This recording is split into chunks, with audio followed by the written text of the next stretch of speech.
I'm out here at the farm. I wanted to give everybody a quick look at what our farm looks like and what our future plans are with it.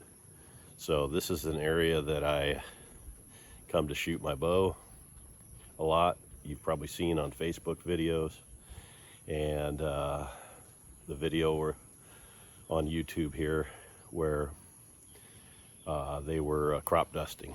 So this is where I was standing when I filmed that on the access road coming into the farms. And the bananas here that you see, this is leased property that a corporation leases. And sometimes when I'm shooting here, their workers will be in the area and they enjoy watching me shoot my bow and checking it out. But my farm is actually right here is where I normally put my target in those previous videos. My farm is, if you could see peeking over the bananas in front of me, there's a tree line there, and that's basically the start of our farm. So we'll just walk up there and take a look. If you look at this coconut tree, it's kind of a corner point. At one time there was a marker there, but when this banana corporation planted these bananas you see here, they used some machinery and it ripped out the marker on this corner of the property. But there's 3 other markers marking the other corners, and we know approximately where this one is anyhow because they put a coconut tree there.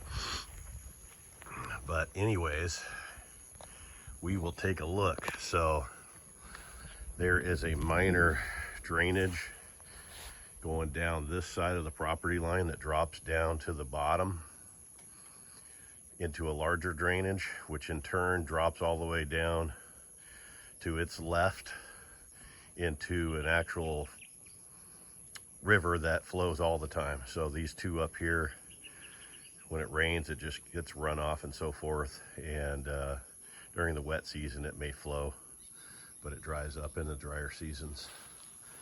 So we normally access our farm right here. Usually have a trail here. You can ride your motorcycle up onto it. And then of course this road actually goes down and borders all along our farm. So I'll give you a quick look at what we got. So originally, this piece of property was owned by a gentleman who purchased it back from corporations. There was like agrarian reform where corporations owned all the land and they were required to sell it back to the people and are only allowed to own 5 hectares. Our farm here is 3 hectares. Somebody did purchase it excuse me, about at least probably 12-15 years ago. I'm not sure exactly when all this went down, but before I had any hand in it. And then in turn, my wife's auntie purchased this from that gentleman, and then my father-in-law was the one managing it for the auntie. And then she in turn was interested in selling it to my wife and I. And at first we didn't really want to buy it because we had no idea what we were getting into. And it was reasonably cheap. It's 3 hectares, which is about 7.5 acres. Pretty good size for a single family farm here in the Philippines. I mean, there's people that have 15 plus hectares. But most people have less than that, less than what we have here. So it's pretty good size, and it's a lot to manage. And what you're looking at here are rubber trees actually. So I think when the auntie got it, she did plant most of these rubber trees, if I'm not mistaken. There may have been some here, but she planted a bunch more. And so when we got it, there was, I think, close to 3,000 rubber trees on it. And then my wife's papa has dabbled in bananas. I think at one time they had close to 1,000 banana plants here, and they were more or less just kind of experimenting and learning how to do it, and didn't really maintain it going forward. What they did do is start tapping the rubber, and they may have had a few different tappers prior to the previous ones that were here. And what it ended up being is a gentleman that utilized his family, his children, and himself to tap. And then eventually he stopped coming to the property at all, and only his children came. And we weren't here yet, but those that were here just trusted them to do a good job of tapping, and they did not. So they did a poor job of tapping, and they did a lot of damage to the trees. And so eventually, when it was discovered that they were over tapping, they were let go, and we've left it dormant ever since. I think what the idea was initially was that maybe it would recover, and so we were giving it time. That's been probably a year and a half, and but I don't think it really does recover when it's this damaged. But what you can do is just come in and tap it properly in an area that's not damaged. So that's what we're going to do soon. You can see the grass here is getting pretty thick. It's about knee high. When we got here, it was over my head. So we did have the traditional way of handling the rapid growing foliage here is to spray. So when we got here, we hired sprayers to come through and spray it, and it was extremely effective. It went from head high to completely barren ground. And so now it's doable. The big fear here is there's giant cobras around. So on the road coming in, prior to that access road that I just showed you, there is another road, just a dirt road. And when I was driving in, a couple months ago, I saw a snake crossing the road, and he had just started crossing when I was pulling up on my motorcycle, and he was long enough to where he was all the way across the dirt road, which is probably about at least a lane and a half. He was at the midpoint. He was all the way across the road with a good foot on either side. And so I estimated he was at least 12 feet long. Huge king cobra. So they're around. There's a lot of smaller ones. There's also Philippine cobras and other varieties. And there's big pythons here. Our workers that were clearing the property, actually while they were doing it, found a 12+ foot python, and they actually killed it and ate it. But and I have a short video of that when they brought it to the house to show us. I don't think you're supposed to kill them, but everybody does. It's kind of like in the States. I'm not sure if rattlesnakes are all that protected or not, but everybody kills them, and they probably would even if they were. So anyways, as far as the property goes, there are a lot of rubber trees. So this is kind of a big flat when you come in. So going forward, if we ever wanted to build here, this would be a great site to partially clear and build. And then peek over the edge here. This would kind of be the northwestern corner of the property. You can see a lot of trees going down the hill, and it drops down to a drainage down there, and there's actually a spring down there that could be used for well water. And then up the other side of the drainage, it borders another farm. And then on the south end of the property, it borders a river. And I'll give you a peek at that.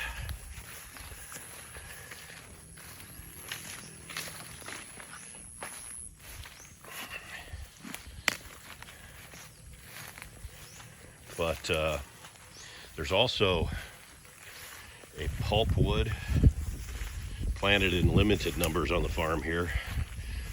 It's Falcata. They use it for either paper pulp or plywood, and it's getting close to being ready to harvest.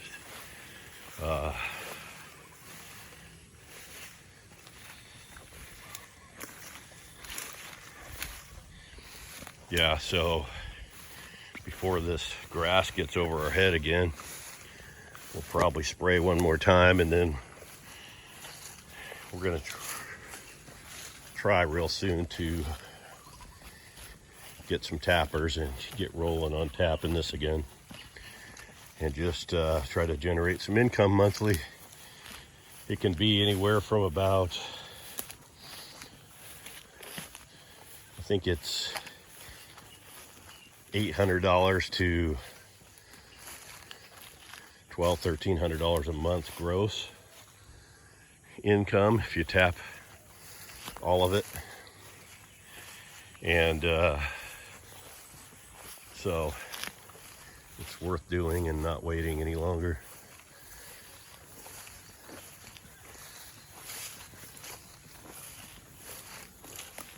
So basically 3 hectares is about 7.5 acres roughly. I think it's 7.4 or so.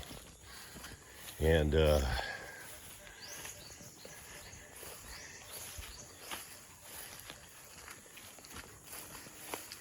I think my wife's father has planted corn in an area that was open when the farm was originally purchased by the auntie, and he did well with that. But some of this Falcata has been growing up, and it's not as feasible to grow a crop on the ground.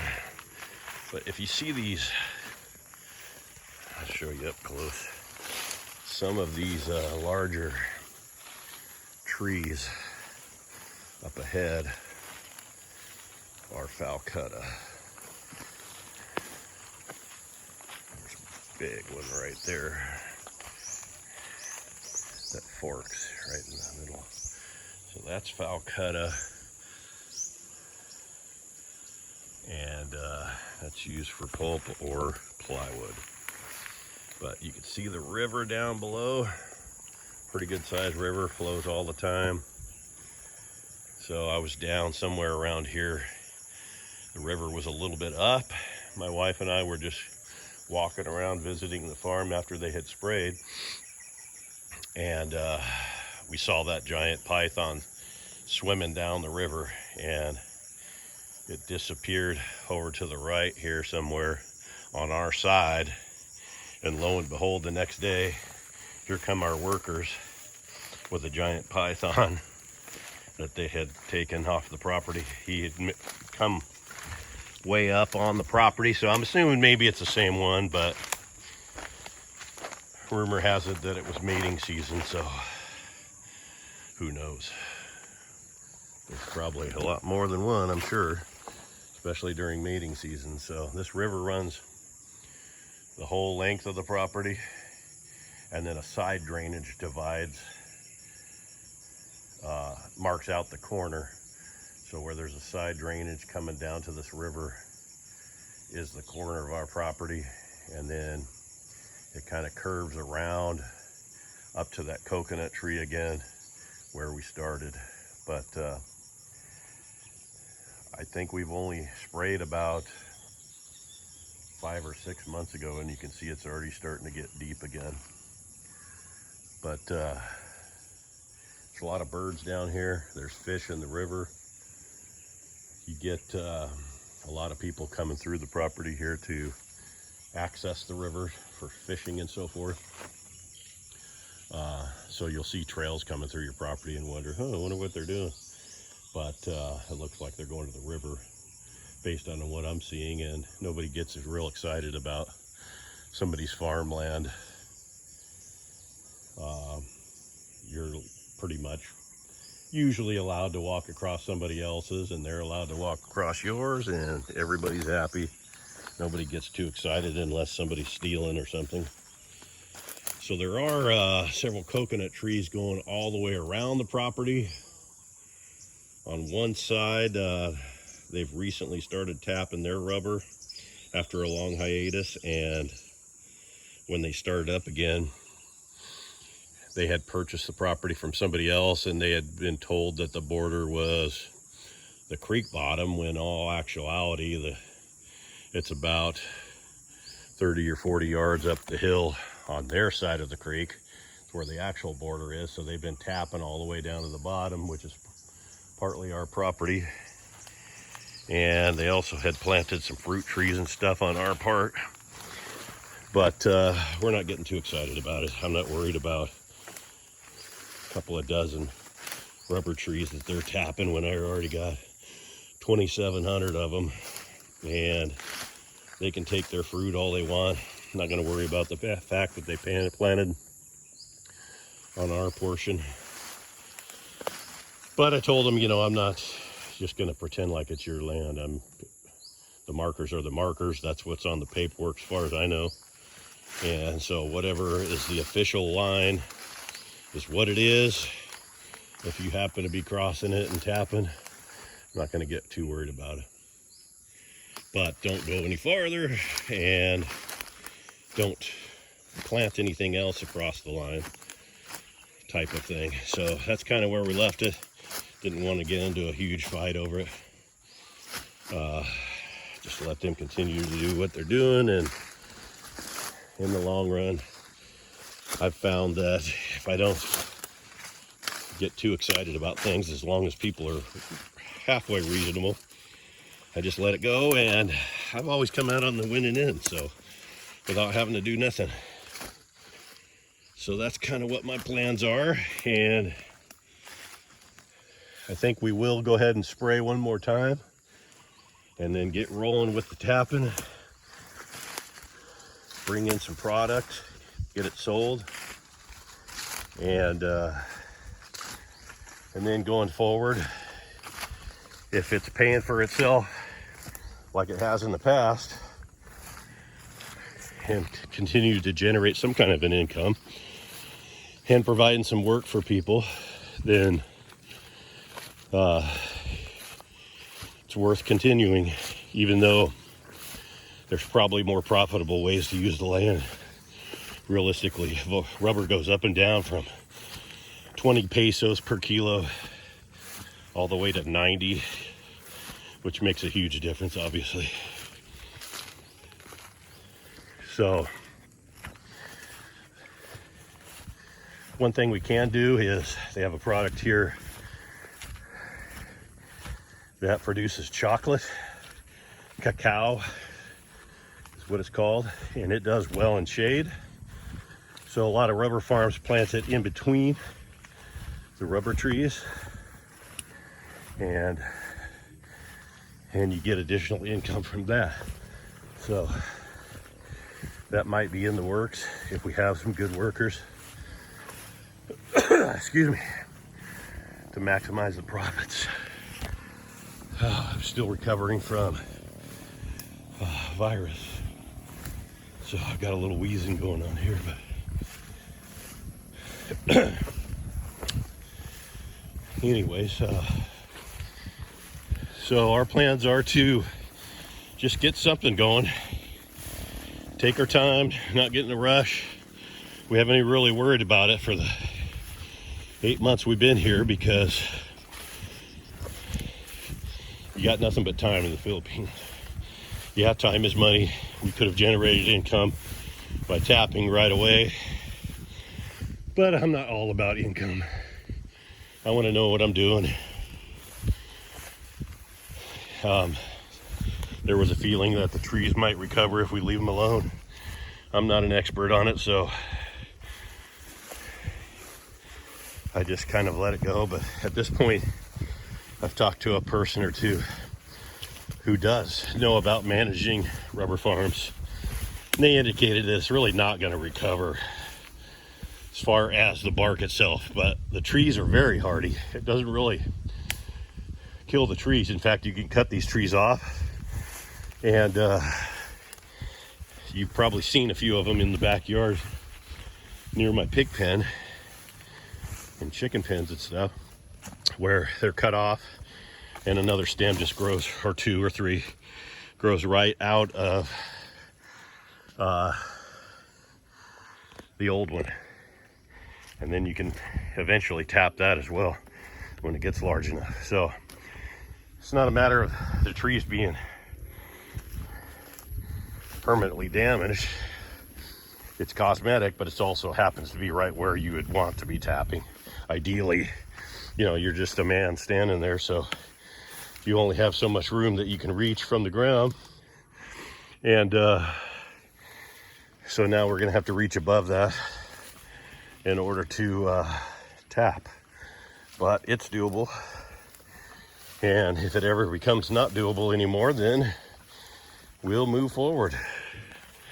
So they like to use a lot of this old rubber trees for firewood. In fact, if I have dead ones, it don't take very long before somebody comes along and decides to cut it for themselves if I haven't done anything with it. So if we have to yank them out of here, we can just pile them up and let people harvest it as firewood. People make businesses out of it because they use fire for cooking in most cases. The people that live on extremely limited budgets can't afford gas or electricity, so they tend to utilize firewood. So if it ever comes to a point where we need to remove the rubber trees and do something different entirely, we can do so.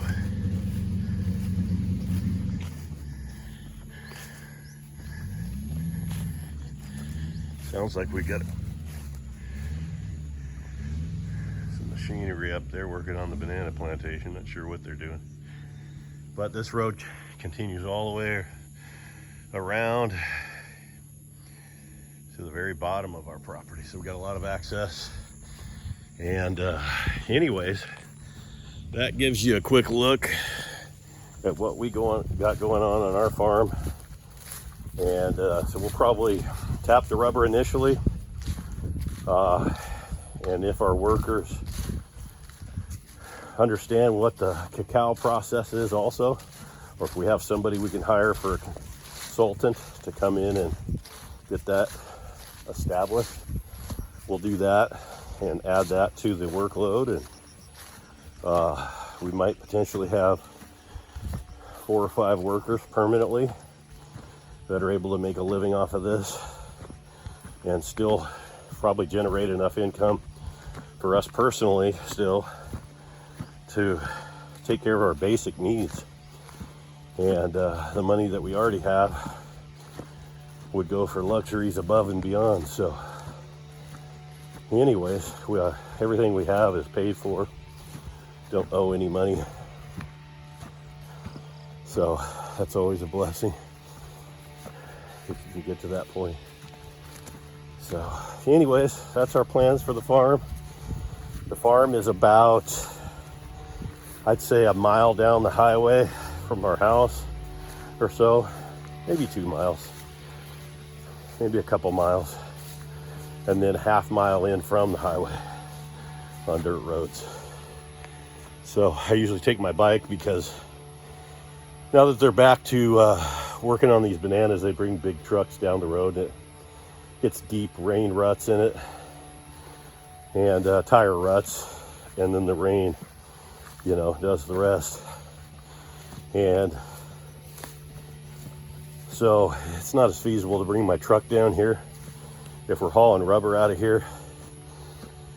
and we can get all the way in here, we'll drive in.